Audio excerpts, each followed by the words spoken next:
Ini kita Turun, ada ya? planning mau coba masuk Rusia. Wah, ini itu kan lagi perang heboh. nih. Hobinya traveler ya. Traveling. Pak. Traveling sebagai backpacker keliling berbagai negara ya. Betul. Nah nanti dalam bincang-bincang kita ini kita tanya nih sudah sampai kemana aja negara-negara yang paling menarik untuk dikunjungi ya. Terakhir negara mana yang dikunjungi nih baru? Terakhir sebelum pandemi Jepang. Jepang ya. Terus sejak pandemi udah nggak sempat lagi ya. Sejak pandemi kita lokal aja Pak. Nggak bisa bergerak. Nggak bisa karena- bergerak. Nah ini gimana ceritanya kalau tertarik dengan traveling? Nah, sebetulnya ada darah sebetulnya dari Ada darah. orang tua memang suka jalan-jalan. Cuma versi gayanya beda. Kalau orang dulu kan kerja jalan-jalan gitu. Ganti kota, ganti pekerjaan jalan. Jadi kalau saya sekarang kerja di sini dulu, nyari duit baru jalan, Pak. Oh gitu ya.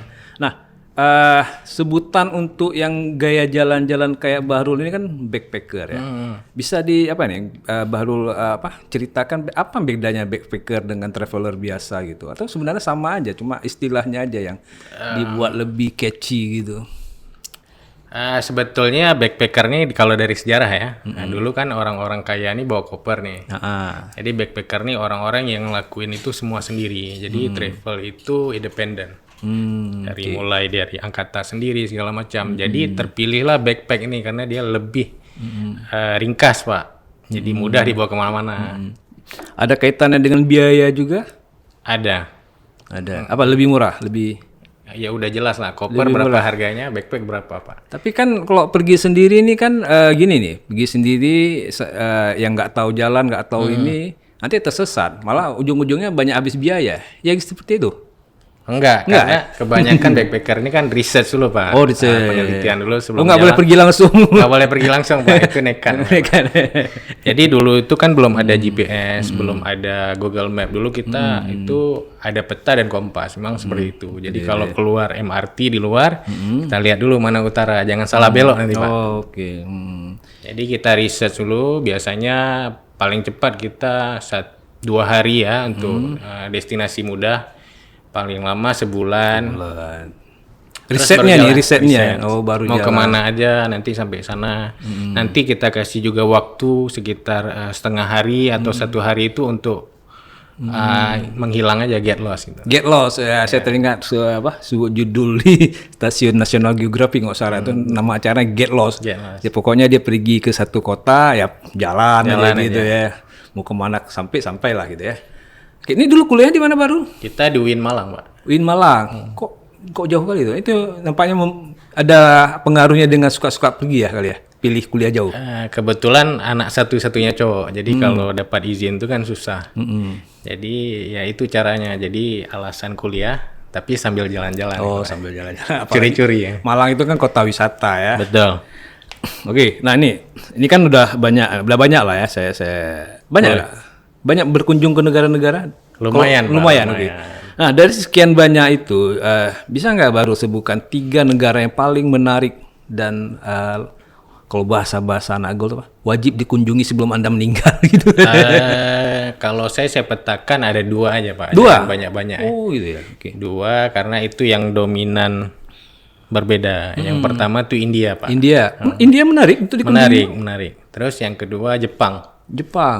Oke. Nah. Dua-duanya Asia karena culture yang paling dekat. Tapi makanannya jauh dari kita. Oke. Nah, India apanya yang menarik ini?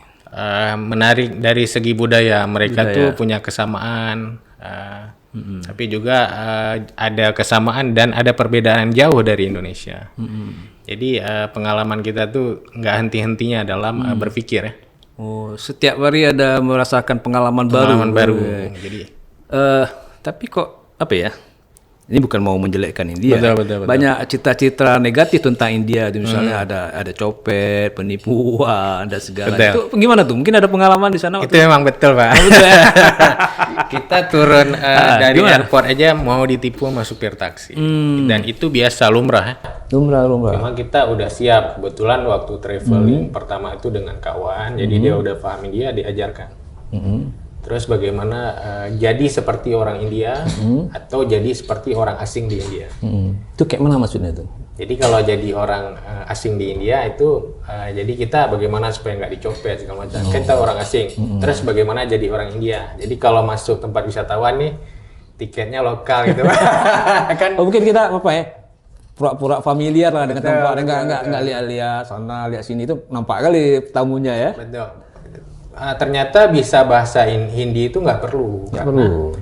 Orang selatan nggak ngomong Hindi, Pak. Okay. Jadi kalau kita ke tempat wisata, jadi kita ngaku lokal, ngomong bahasa Inggris juga nggak apa-apa. Karena dianggap orang selatan. Iya. Oh, ini negara India bagian selatan, jauh gitu ya. Jadi nggak ngomong bahasa Hindi. Wajah-wajah pun mirip-mirip India gitu ya. Oh, gitu. Jadi hampir semua face Indonesia ini ada di India. Ada di India. Dari mulai sipitnya ada, sampai kayak seperti orang Kashmir ya, yang hidung mancung juga ada, orang Punjab badang besar, sampai orang hitam pendek kecil itu ada. Iya. India ini kan beragam juga ya, sama seperti sama Indonesia. Indonesia beragam. Tapi kok nggak salah mereka nggak punya bahasa persatuan kalau nggak salah. Mereka punya bahasa persatuan, bahasa Inggris mungkin ya. Ya itulah dia, artinya bahasa persatuannya bukan salah satu bahasa di India yang diambil jadi bahasa persatuan, tapi bahasa Inggris dijadikan bahasa persatuan. Makanya tadi kayak Bahrul bilang, ya kita ngomong bahasa Inggris aja udah dianggap orang India. Orang India, betul. Nah, apa tempat menarik yang dikunjungi di India? Di India tuh ada satu daerah konflik dulu, konflik sampai sekarang ya. Perbatasan utara antara Cina, Pakistan dengan India. Oh, Kashmir? Itu ada Ladakh. Mana? Jammu and Kashmir. Oh, Jammu kan. Ya, provinsinya. Jammu and Kashmir ya. Salah satunya yang menarik, ada kampung namanya Turtuk. Jadi salah satu kampung pernah masuk di scene film ini, Pak. Pernah diomongin di Mission Impossible. Apa itu ya? Banyak soalnya film-film yang menampilkan pemandangan di Kashmir atau daerah-daerah Himalaya itu. Betul. Filmnya ini Tom Cruise. Okay. Dia main di daerah situ, Nubra Valley, itu daerah Pakistan yang direbut India di tahun 70. Jadi masyarakatnya Muslim, mereka tuh terputus hubungan dengan daratan India lain karena faktor pelosok, sama kayak kita Papua lah, Pak. Iya. Kayak mereka India sekarang, tapi jauh letaknya dari India gitu ya. Betul. Nah, tapi kalau mau ke situ berarti kita melintasi daerah Pakistan ya? Kita mau ke situ harus kalau dari New Delhi ya, dari ibu kota kita harus naik pesawat ke Lehnya dulu, terus kita harus melakukan perjalanan seharian jalur darat. Oh gitu ya.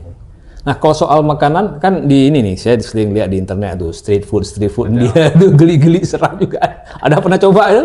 Ada, Pak. Ada gimana? Ada yang kadang rasa bumbunya itu luar biasa, kita enak, Pak. Bisa muntah. Bisa muntah ya.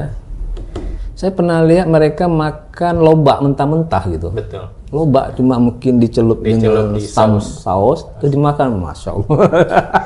Jadi kita ada pengalaman waktu itu makan di daerah Kumuh, New Delhi, daerah slumnya ya. Daerah slum area, kita makan namanya Pahargan.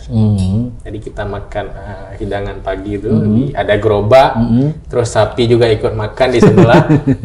Kita makan, nama makanannya Alu Paratha. Itu 2.500, Pak.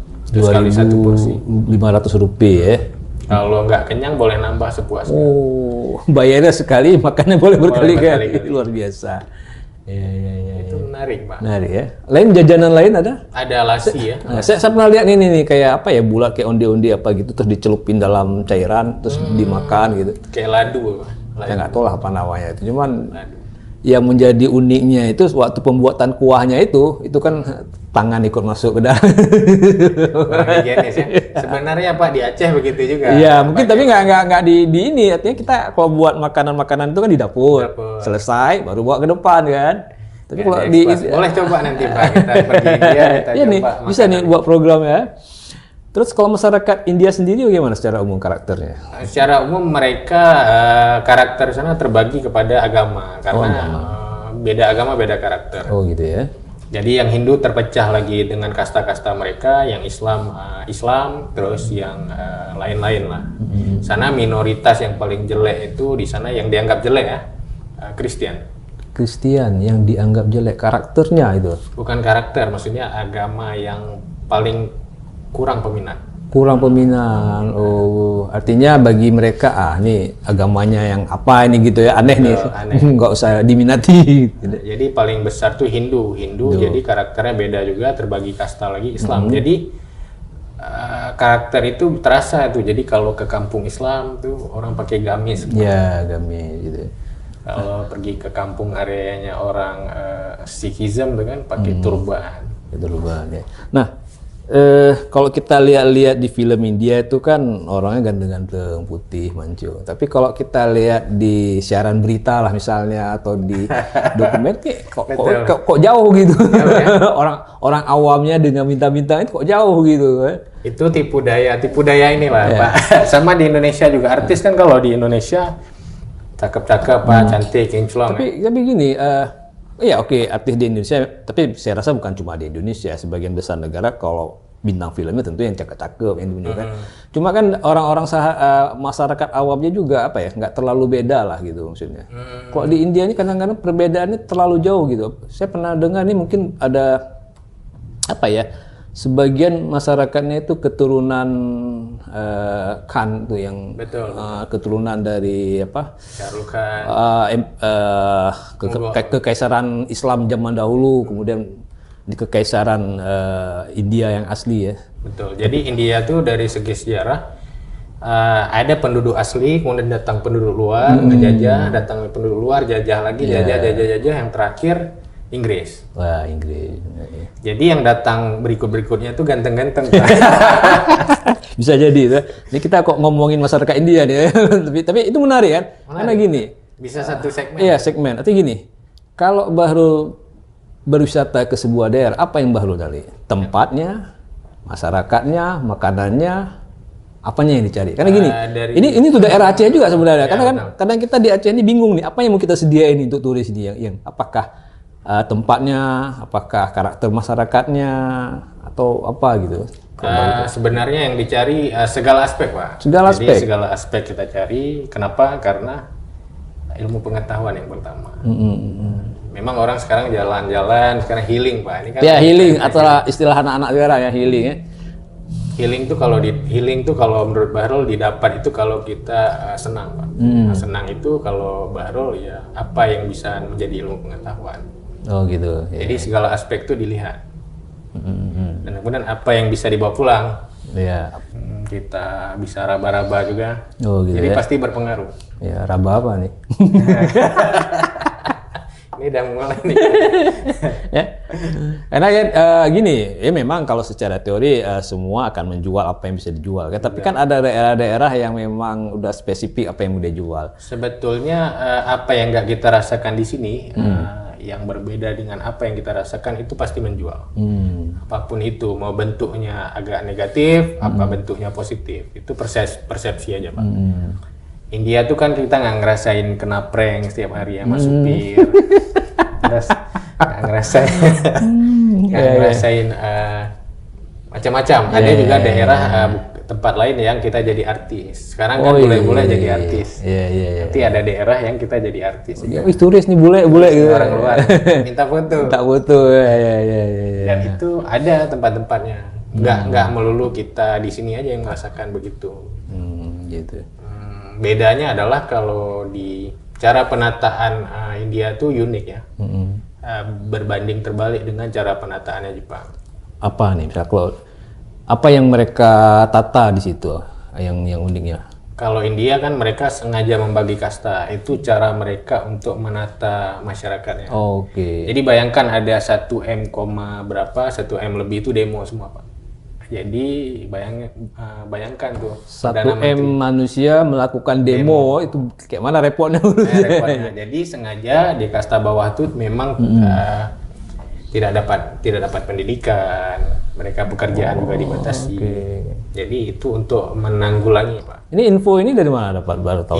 Info itu saya lihat pribadi. Oke, pendapat pribadi. Kemudian ada beberapa artikel tertulis juga saya lihat kenapa kasta itu ada. Oh, seperti untuk mengatur rakyat India yang banyak. Iya sih. Ya bisa jadi penguasa di zaman dulu kan berpikir nih gimana cara mengatur masyarakat nih, ini harus dibuatlah model-model sosial. Ya. Dan begitu juga kalau kita ke markas tentara di sana. Jadi ini satu resimen nih Muslim semua. Jadi resimen lainnya tuh agamanya Hindu. Jadi beda-beda. Jadi supaya mereka tuh ternyata sesama agama tuh saling rasis. Sesama agama? Ya, sesama agama. Beda agama tuh rasis. Beda agama rasis, masih ada rasisnya. Ya? Makanya nggak disatukan. Nggak boleh satu. Jadi ada pembunuhan tiap hari. Oh gitu. Jadi ini resimen Sikh pakai turban. Ya, turban. Ini resimen yang Islam. Yang datang ke Aceh kan yang Islam semua.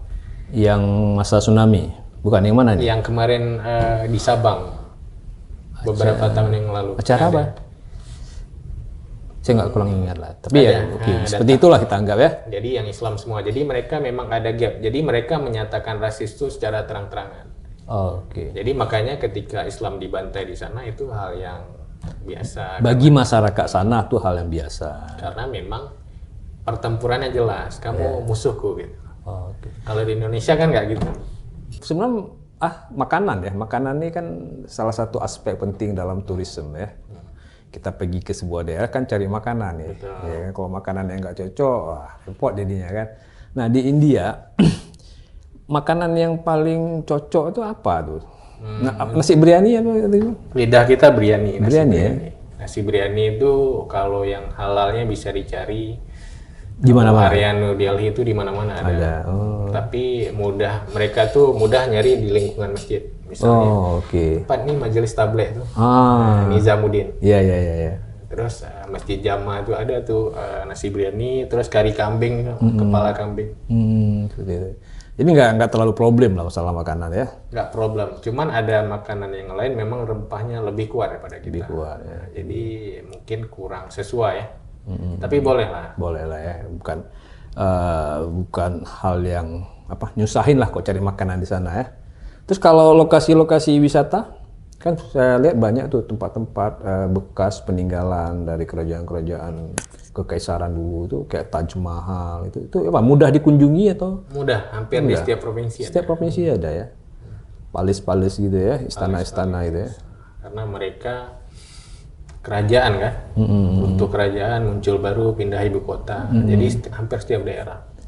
Nah, mungkin itu ya semacam keberuntungan India memiliki aset peradaban kekayaan yang luar biasa yang hari ini bisa jadi kunjungan turis. Kalau kita di Aceh kan, kita kan ceritanya nih punya peradaban yang besar di masa lalu kan, punya sultan gitu. Tapi kayak kalau kita mau lihat bangunan, itulah salah. Orang Aceh itu sudah go green, Pak. Dari zaman dulu. Aduh. Jadi makanya nggak ada. Oke, kalau memang orang Aceh di go green ya peninggalan yang go greennya itu mana kita lihat. Contohnya Pak, kenapa kita buat atap dari lumbia, Pak?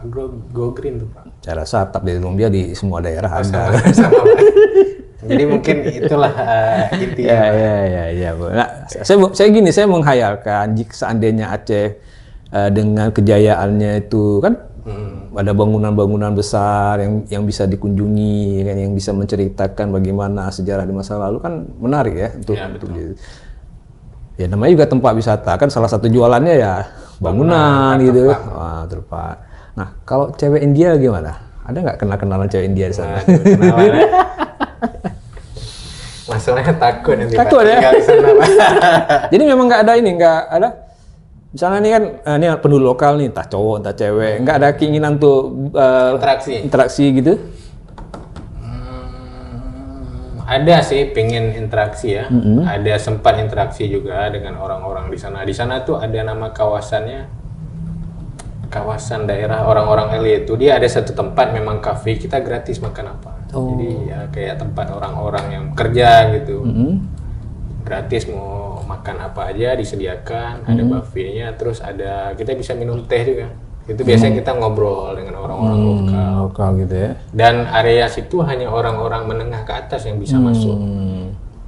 Bukan karena ada penjagaan, karena orang menengah bawah tuh nggak berani masuk. Ya berani, karena itu tadi ada sistem kasta-kasta ya. Mungkin yang kasta rendah, lihat, wah gua nggak berani masuk nih tempatnya keren nih gitu ya.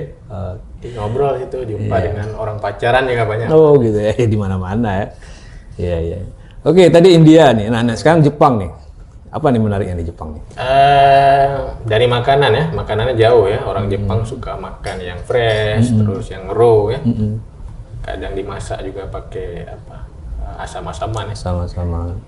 Terus bedanya kalau di India cara pengaturannya begitu. Dulu kan pernah Jepang tuh ketika dia tertutup tuh, dia nggak mau. Ada masa-masa ratusan tahun lalu mereka menutup diri dari diri, betul. Rupanya itu proses mereka untuk jadi lebih baik. Oh, gimana tuh? Jadi standar-standar kehidupannya ditata kembali. Jadilah Jepang seperti sekarang ya. Setiap produknya juga kita lihat nggak asal-asalan.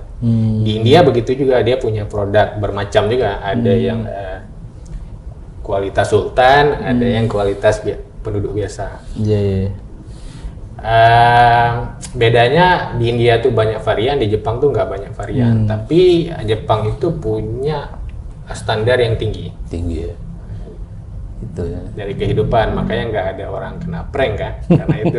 Tapi gini ya, mungkin satu sisi menarik ke Jepang, tapi di sisi lain kan terlalu tertib negara. Menarik itu bagi seorang wisatawan, traveler negara. Menarik, karena begini. Terlalu tertib soalnya nggak ada tantangan lagi nih. Iya, karena kita kagum Pak. Kagum ya. Tadi kembali tadi yang sesuatu yang nggak ada di tempat kita lihat tempat lain ya. Iya, karena Indonesia ini kan antara tertib dan enggak. Iya, tertib dan enggak.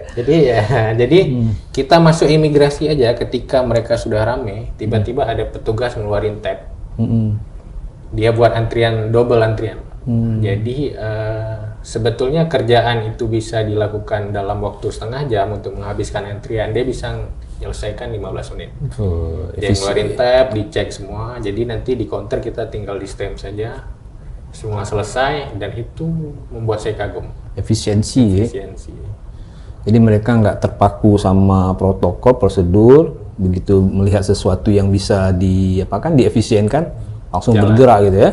Dan itu prosedurnya. Jadi sudah dipikirkan. Kalau terjadi seperti ini, prosedurnya ini terjadi seperti ini ya. Dan itu satu-satunya negara yang mantap. Mantap gitu ya. Ini belum masuk nih, belum masuk kan? Masih di gerbangnya ya. Masih di gerbangnya. Udah mantap. Terus masuk ke Jepangnya? Masuk ke Jepangnya terus biasalah. Bandara biasa kan. Bandara. Apa tujuan utama ketika baru sampai di Jepang? Apa yang pertama kali pingin dilihat waktu sampai di Jepang? Yang pertama makanan ya. Makanan. Kan kita sering lihat daging sapi mereka Wagyu tuh. Wagyu mahal kali ya. Ya. Nah, saya dengar-dengar katanya lembunya diurut Pak. Lembunya? Diurut. Supaya otot-ototnya rileks gitu ya. Nggak tahu juga Pak. Ya, waktu kita gigit jadinya lembut gitu ya. Jadi serat lemaknya tuh di sela-sela daging.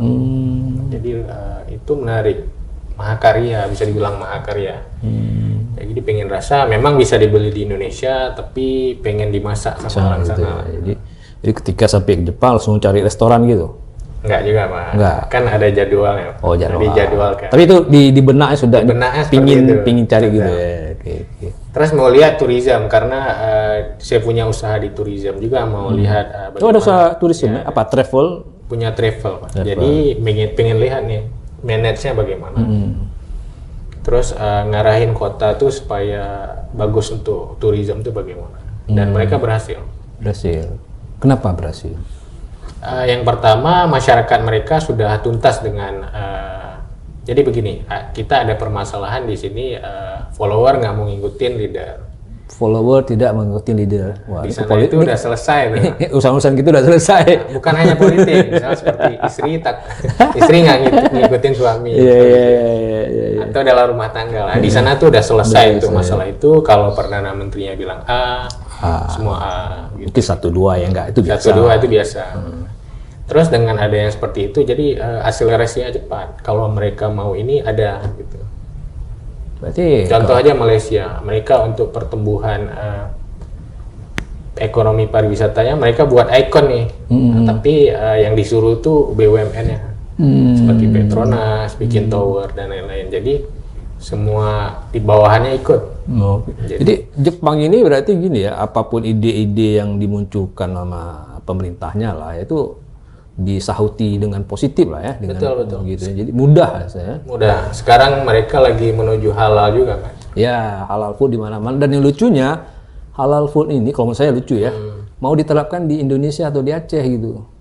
Karena gini, untuk apa? Kita kan udah halal semua makanan. Betul.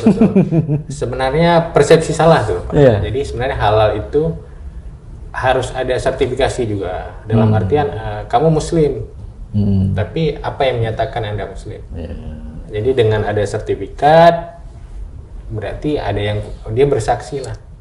Oh iya benar, itu untuk menyatakan kan, certified this food is halal. Cuma kan ini dalam pikiran saya, mungkin nanti ada sesi lain kita bicara tentang halal food. Tapi dalam pikiran saya begini, ini di Aceh kan semuanya udah halal. Nah, jadi itu adalah bagian dari promosi, Pak. Iya betul. Tapi kalau kita mau sertifikasi, semua tempat mesti disertifikasi kan, itu kan belum tentu, Pak. Nah itu tadi, kalau semua tempat belum tentu, ada tempat yang disertifikasi, ada tempat yang nggak disertifikasi. Nah tempat yang tidak disertifikasi akan mendapat label, itu nggak halal. Iya betul. Jadi kenapa standar sertifikasi ini perlu? Contoh misal orang Malaysia datang ya, mereka lebih percaya dengan yang ada sertifikat. Mungkin segini ya, pernyataan halal itu bukan hanya sekedar menyatakan halal, tapi prosedurnya ya, prosedur dari bahan bakunya, di mana ditanam. Karena saya pernah proses ya, saya pernah dengar itu, kalau saya nggak tahu ini mungkin konfirmasi nih Mal Bahrul. Saya pernah dengar itu di Jepang, kalau kita beli satu makanan, katakanlah sayur, itu di kemasannya itu sudah ditulis ini sayurnya dari mana, produknya kapan. Kalau kita kan paling expirednya aja kan. Tapi kalau di sana, ini saya baca di satu artikel, mereka disebutkan sayur dari Nagasaki gitu, ditanam di daerah ini dengan ini. Jadi penjelasannya itu ada tempat seperti itu, ada juga enggak. Misalnya enggak semua ya. Ada yang unik di Jepang. Jadi ada kios-kios pinggir jalan, bayar sendiri, ambil barang. Seperti itu saya dengar. Itu enggak ada. Itu di Indonesia kayak dulu ada kantin kejujuran, malah kantin jujuran tutup semua. Jadi ada di gang tuh dia jual bisa ubi wortel gitu. Jadi ada calengan.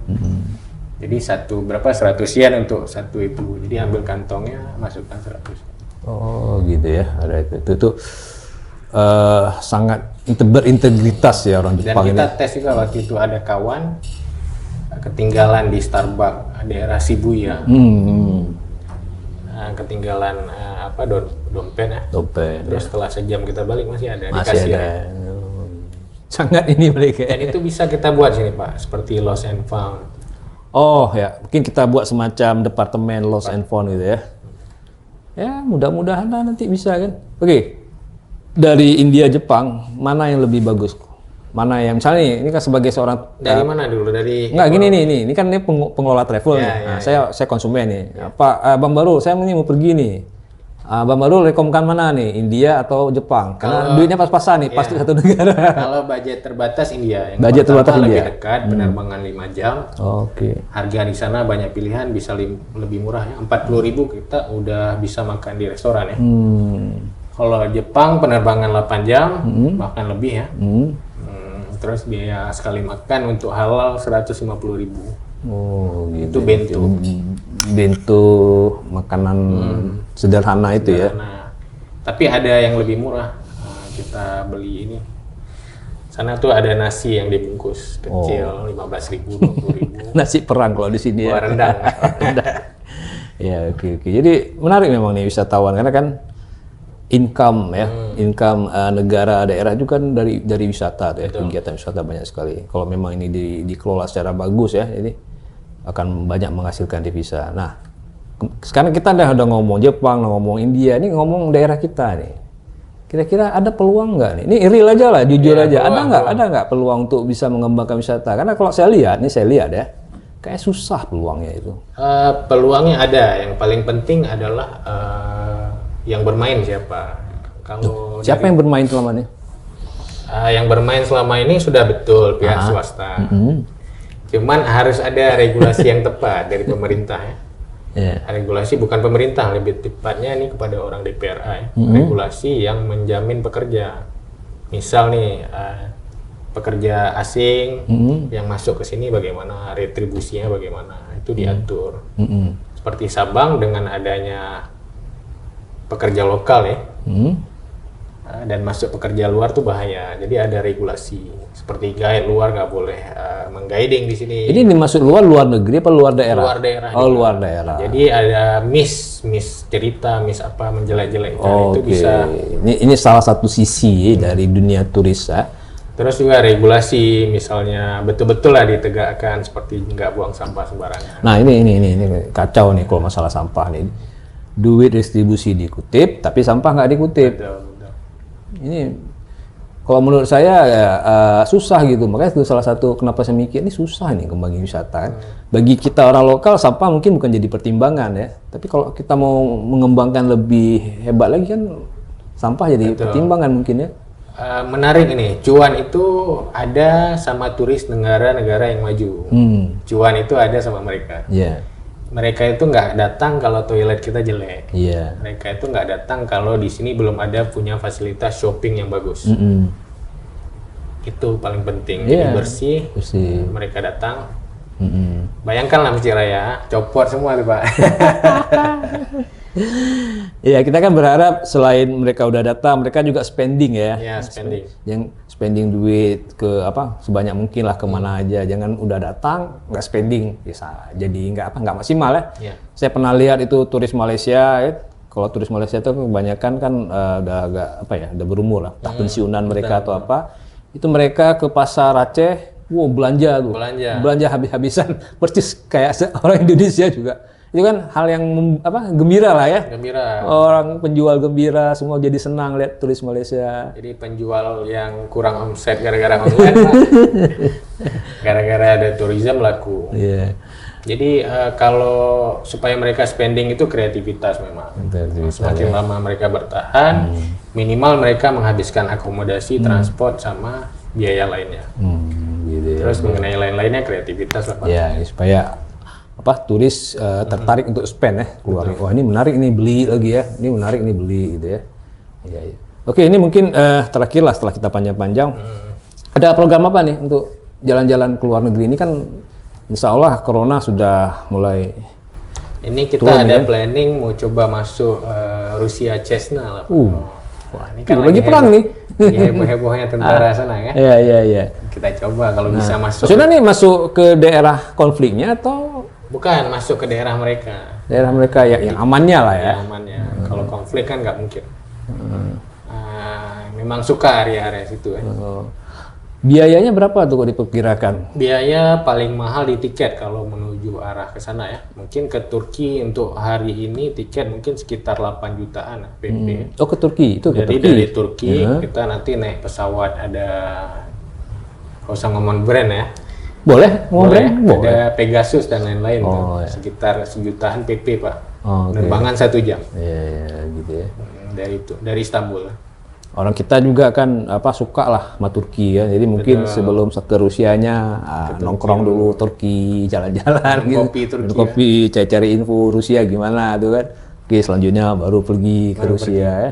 Jadi bisa jadi ke depan nanti itu orang-orang kita ini luar negeri itu hal yang biasa lah ya. Ada pertanyaan, dari mana? Enggak, baru pulang dari Rusia nih. Baru pulang dari Turki nih. Kalau pemerintah fokus sih yang paling untuk kalau kita lihat negara-negara lain itu yang paling untuk pariwisata ya, itu transportasi menuju destinasi itu paling wajib. Kalau Pemda kita sanggup menghadirkan maskapai penerbangan dari luar ke dalam, dalam waktu 10 tahun ini insya Allah lah pariwisata kita jalan. Ya. Karena hambatan itu tetap di transportasi menuju destinasi. Oh gitu ya. Nah ini terakhir nih. Ada kritik nggak untuk rencana menjadikan Pulau Banyak sebagai daerah wisata di Aceh yang kemarin perjanjiannya batal? Ada kritik? Kalau ada silakan, kalau nggak ada nggak apa-apa. Sebetulnya tergantung aspek mana yang dikejar. Kalau aspek ekonomi dengan pembangunan resort itu nggak banyak membantu. Pembangunan resort tidak banyak membantu. Iya, yang banyak membantu adalah masyarakat yang masif. Dia sebenarnya tourism ini ada beberapa kelas yang kita kejar, bawah, backpacker, menengah, dan atas. Yang paling menarik tuh menengah. Jadi mana-mana menengah. Menengah. Spendnya banyak ya? Spendnya banyak. Karena duitnya ada. Terus jumlah orangnya juga orang banyak. Terus nggak terlalu milih-milih lah ya. Kalau yang high kan? Bahkan resort ini agak susah diatur ke depannya. Oh, jadi resort agak susah diatur. Kita mau ke sana, dia mau ke sini. Mungkin nanti ke depan bisa kita ngobrolin lagi ya masalah resort ya. Siap. Hari ini cuma kita diskusi ngobrol-ngobrol tentang jadi traveler bagaimana ya. Oke lah, baik, rekan Sago Edi, perbincangan menarik sekali dengan traveler atau backpacker Bahrul. Mudah-mudahan kita nanti ya bisalah jalan-jalan kayak Bang Bahrul juga. Siap, nanti saya bantu. Saya bantu ya, bisa dibantu ya? Boleh. Kita terutama bantu diskon nih. Destinasi kita riset sama-sama, kita jalan sama-sama. Nanti kalau bisa dari Sago ID buatlah program jalan-jalan luar negeri. Jalan-jalan kita Sago. riset bareng-bareng, keluar sama-sama, budget amankan masing-masing. Oke. Terima kasih ini. Siap. Ayo. Demikian rekan Sago Edi. Terima kasih. Assalamualaikum warahmatullahi wabarakatuh. Jika video ini bermanfaat untuk Anda, silakan subscribe, like, dan nyalakan loncengnya. It will always set you free. It's belong to the universe. There's nobody taking us.